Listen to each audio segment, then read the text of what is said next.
यार रोहन के बहुत याद आवत ह। सूत गई ने की जागत हवे। एक बार कॉल लगा के देखत है।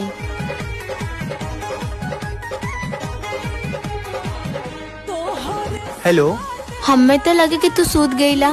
नींद ना आवत है यार। काहे नींद का ना आवत है? तोहार आदत हो गया ना हमके। अच्छा तो फिर अब का करे कहा?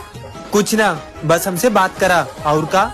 लेकिन हमके तो बहुत नींद आवत है। देखा, जब तक हमके नींद ना आवत है ना तब तक तू के ना आवे की चाहिए। बात करा हमसे।